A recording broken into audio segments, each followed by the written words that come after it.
Friends, Baakiyalakshmi serial next promo இந்த மாதிரியான ட்விஸ்டாக்க போகுதுன்னு பார்க்கலாம். ரொம்பவே கோவமாக எதுக்காக இப்படி பண்ணுன்னு சொல்லி பயங்கர கோபத்தில் கேட்டுட்டு இருக்காங்க. அதுக்கு என்ன பதில் சொல்கிறதுன்னு தெரியாமல் வருத்தத்தில் இருக்காங்க. கோபி இல்லை, நான் உன்னை பழி வாங்கணும்னு நினச்சேன், அதனால தான் இப்படி ஒரு வேலையை நான் செஞ்சேன், இதில் உனக்கு என்ன பிரச்சனைன்னு சொல்லி கேட்குறாங்க. எதுக்காக இப்படி பண்ண, நான் அப்படி என்ன உனக்கு நம்பிக்கை துரோகம் பண்ண, எதுக்காக மறுபடியும் என்னுடைய வாழ்க்கையில் நீ விளையாடுறேன்னு சொல்லி கேட்குறாங்க.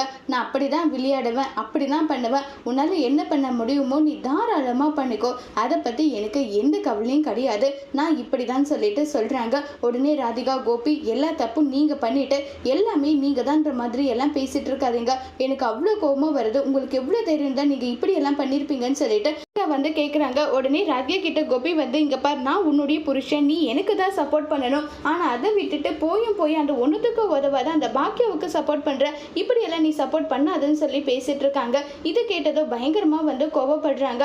உடனே ராதிகா இங்கே பாருங்க பாக்கியா, அவர் பண்ணது ரொம்ப பெரிய தப்பு தான், இனி அப்படி ஒரு இன்சிடென்ட் நடக்காம நான் பார்த்துக்கிறேன், நீ எதை நினச்சி கவலைப்படாமல் இருன்றாங்க. ஒருவேளை மறுபடியும் என்னுடைய வாழ்க்கையில் இந்த மாதிரி ஏதாவது பிரச்சனை பண்ணால் கண்டிப்பாக நான் பார்த்துட்டு சும்மா இருக்க மாட்டேன், அதுக்கப்புறம் என் புருஷனை இப்படி பண்ணிட்டீங்களே அப்படி பண்ணிட்டீங்களேன்னு சொல்லி யாரும் வக்கலத்து வாங்க வரக்கூடாதுன்னு சொல்லி பயங்கர கோபமாக பாக்கியா திட்டிட்டு இருக்காங்க. இப்போ கோபி என்ன செய்ய போகிறாங்க, இதனால ராதிகா கோபியோட வாழ்க்கையில் என்ன மாதிரியான பிரச்சனை வரப்போகுதுங்கிறத வரப்போகிற எபிசோடில் வெயிட் பண்ணி பார்க்கலாம். தேங்க்யூ.